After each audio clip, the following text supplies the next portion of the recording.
अच्छा जी, dear viewer, ये AUD USD के एनालिसिस हैं और ये इसका बाय साइड पे इसका स्ट्रक्चर ब्रेक हुआ है। ये आप देख सकते हैं, ये बाय साइड पे clear cut break of structure हुआ है और बैक एंड से इसका बाय का ट्रेंड चल रहा है H4 का। बाय साइड पे स्ट्रक्चर ब्रेक। अब ये इसकी जो सेल साइड पे मूव आ रही है, ये एक रिट्रेसमेंट की मूव है। ये एक जोन है हमारे पास, यहाँ से अगर मार्केट इधर आती है तो आपको कोई बाय साइड का एविडेंस मिलता है और मिलना चाहिए, जो कि जहाँ से आप इसकी बाय साइड की एंट्री प्लान कर सकते हैं।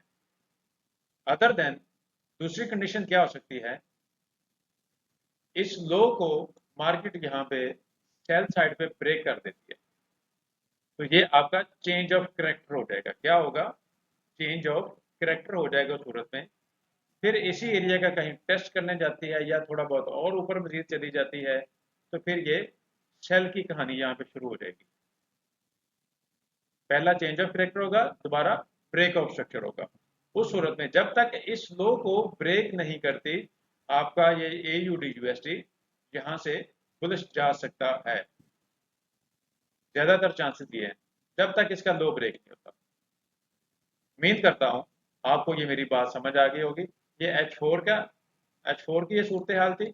अगर मैं यहाँ पे H1 में जाके देखूँ तो H1 के अंदर भी आपके पास यही एक जोन बन रहा है। आपने इसकी ट्रेड किस टाइम फ्रेम में जाके आपने प्लान करनी है?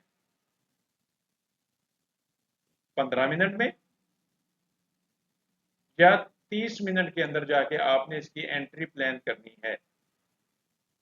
कोई एविडेंस 15 मिनट या 30 मिनट में, अगर आपको और ज़्यादा अपनी ट्रेडिंग के ऊपर कॉन्फिडेंट है, कॉन्फिडेंटली आप ट्रेड करते हैं या कर सकते हैं, तो आप 5 मिनट में भी जा सकते हैं। 5 मिनट में भी आपको कोई ट्रेड अच्छी मिल जाए, आपको एविडेंस मिलता है, तो आप उसके ऊपर भी ट्रेड ले लें, ताकि आपका SL और मजीद छोटा हो जाए। ये इसका SL ज़्यादा से ज़्यादा कितना है? ये पूरा जोन 25 पिप का है। अगर इसके नीचे हम एसएल रखें, कुछ 10 पिप रखें, ये तकरीबन 35 पिप बनते हैं। 35 पिप के साथ आपकी ये 150 पिप की मूव हो सकती है या 200 पिप की मूव हो सकती है, जो कि आप कैप्चर कर सकते हैं। और ये बहुत अच्छा आपने मतलब पॉइंट पकड़ा। इस तरह से किसी को भी एसएल जो है, मैंने आपको ये बताया, अगर इसका लो ब्रेक नहीं होता, इसके नीचे 10-15 पिप आपने एसएल देना है। इस टोटल जोन को आप देख लें, यहाँ पे एविडेंस बाय का मिलेगा तो बाय करें, 10-15 पिप नीचे एसएल दे दें और उसको छोड़ दें। अगर इसका सेल साइड पे स्ट्रक्चर ब्रेक हो जाता है, तो फिर आपका एसएल हिट हो सकता है उस सूरत में। क्योंकि मार्केट है, न्यूज़ के ऊपर क्या होना है क्या नहीं होना मुझे नहीं पता, वो मार्केट को पता क्या करना है। लेकिन बट मैं अभी तक के लिए मार्केट का जो सिचुएशन देख रहा हूँ या देख के बता सकता हूँ, उसका स्ट्रक्चर बाय साइड पे ब्रेक है और ये इसकी रिट्रेसमेंट है, सेल साइड की रिट्रेसमेंट है, और ये मजीद आगे बाय जाएगा। अगर इसने जाना है तो इसको इस हाई को ब्रेक करना पड़ेगा।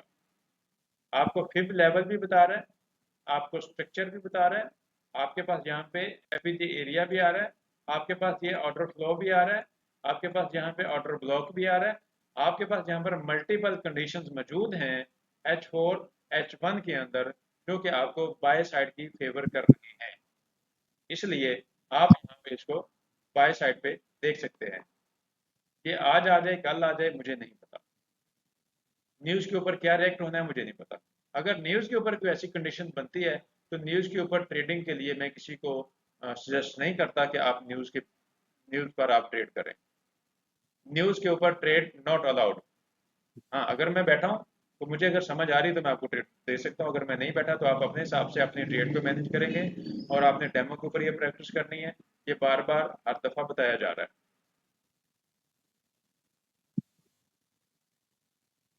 ये इसके एनालिसिस थे AUD USD के। अभी हम चलते हैं गोल्ड के ऊपर। गोल्ड क्या कर रहा है?